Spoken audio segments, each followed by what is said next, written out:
जय जगन्नाथ बंधु best happy life को आपन को स्वागत। आज आम जाना पितृदोष जो लगुच पितृदोष लगे कौन कौन प्रभाव पड़े आम केमी जाना पितृदोष लगुच तार निराकरण विषय आम जाना। आज बंधु प्रथम है जदि पितृदोष लगे तार केमी जाना जे आम पितृदोष लगुच पितृदोष लगे जदि ना जीवन में उन्नति टोटाली ही हो पारनी। जदि आपण को कारणवशत उन्नति ताको आपण स्थायी करी रखी पारिबे नहीं। किछि आपण उन्नति हो पुणी देखिए डाउन हो बारंबार आपणकर जीवन में सब बड़े झगड़ा कलह परिवार भितर लगी रोथिबो। आपण जेते चेष्टा कले भी ताको आपण बंद करि परिबे नहीं।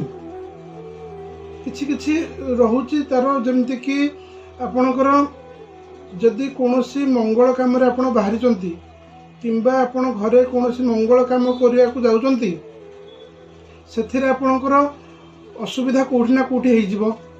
सेथिरो आपण जानिबे जे आपणकर पितृदोष लागुची। जदि बारंबार आपणको स्वप्न रे लोक मरि जाइथिबा लोक आपणको स्वप्न रे आसुचंती किंबा आपणकर पूर्वपुरुष को आपण स्वप्न रे देखुचंती ताहले भी आपण को पितृदोष लगी बोली आपण जानतु। पितृदोष लगिले ना सब डाउन होकर रहिबे। जेते चेष्टा कले भी जेते पूजा पाठ कले भी आपण उन्नति करि परिबे नहीं। जदि भी कारणवशत उन्नति करूचंती ताको आपण स्थिरता करि रखि परिबे नहीं टोटाल। तापरे आपण जदि खाइबा बेले बारंबार आपण को खाइबारे बाल बाहरुची माने चुट्टी बाहरुची आपण बारंबार जदि बाहरला आपण जानतु आपण को पितृदोष लागिची।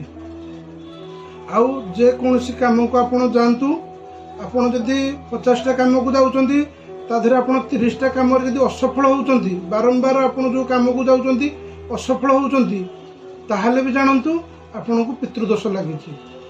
पितृदोष लगिया मात्र के बारंबार आपन कहूँ पितृदोष लगिया मात्र के आपन सब डाउन को जीवे केभे ऊपर को उठी पारिबेनी।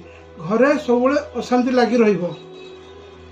तो आपन कौन करिवे तार प्रतिकार जे आपन को पितृपुरुष शांति पाइबे और आपन को आशीर्वाद मध्य करिवे।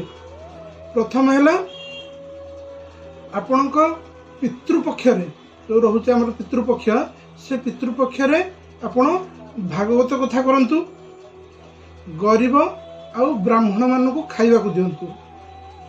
ए दुटा करिवे भागवत पाठ करिवे आउ गरीब ब्राह्मण मान को खाइबा को देबे।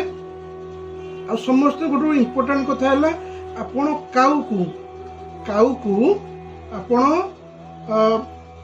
हलदी रंग माने जो खाद्य रे भात रे आपण हलदी मिश्रण करिकरी कौन से गोटे पेपर पेपर उपर आप छात उपर तले देवे ना जमार पेपर उपर रखिकी आपण कि कौन से गोटे पात्र रखिकी आपन खाया को दिंतु। प्रथम है से कथा जदि आपण पाखरे एते टंका पैसा नहीं आपण ब्राह्मण मान को खुई पारिबेनी भागवत कथा करई पारिबेनी ताहले आपण कौन करिवे ना आपण घरे परिवार सहित आपण सत्यनारायण कथा पाठ करंतु घरे। ठीक अच्छे ना कौटी सत्यनारायण कथा शुणु। आउ जदि आपणकर मन नहीं जे पितृपुरुष केबे चली जाइथिले ताहले आपण अमावास्या रे ए सब उपाय करंतु। ठीक अच्छे प्रथम काऊ को खाया को देबे आउ तापरे आपणकर भगवत पाठ करिवे गरीब मान को ब्राह्मण मान को खाया को देवे। यदि आपको आपण करिया को आपण को सामर्थ्य नहीं ताहले आपण घरे बसिकी सत्यनारायण पाठ करंतु काऊ को तो खाया को दे पारिबे। आउ गोटे उपाय होचे आपण को गाई को आपण घास खाया को दियंतु। पितृपुरुष को मन पकईकरी आपण गाई को घास खाया को दियंतु। सेथिरे भी आपणकर पितृपुरुष शांति पाइबे। आउ गोटे कथा पितृपुरुष रहती आमर दक्षिण दिगरे तेणुक आपण पितृपक्ष 15 दिन पर्यंत पितृपक्षर 15 दिन पर्यंत आपण घरर दक्षिण दिगरे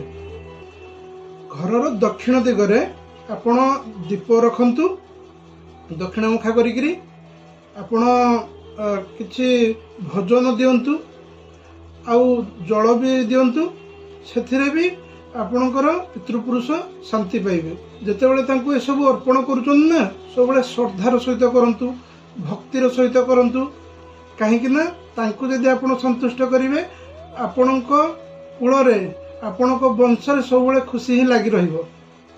कथार अछि बंधु पितामाता आशीर्वादे पुत्र पुत्री सुखी हेले कुल धर्म रखी। तो मो कहिबार माने आपण बुझी पारुथिबे कहीं ना जीवन रे बापा माँ थरुटे आसंती तो जो जितकी समय अच्छी से समय रे बापा माँ को सेवा करंतु तांको ठारू भल पाइबा दुनिया तो दिन दिन समस्त को मरिया को पड़िबो किंतु आपण आपण को कर्म करंतु जा फल कि आपण जीवित अवस्था रे किंबा धरापृष्ठरू जीवा परे मध्य आपणकर कौनसी अधर्म काम आपण न लेकर जातु सबले धर्मर कर्म को आपण नहीं जातु आ पितामाता को सेवा को ठारू आ किछि धर्म दुनिया रे नहीं सबले पितामाता को सेवा करंतु तांको सुखरे रखिया को चेष्टा करंतु। मो कहिबार अर्थ आपण बुझी पारुथिबे बंधु। यदि ए भिडियोटी आपको भल लागिला शेयर करंतु जा फल कि समस्ते जानि परिबे। रहिली बंधु देखा हबो किछि नुआ उपाय सहित। जय जगन्नाथ।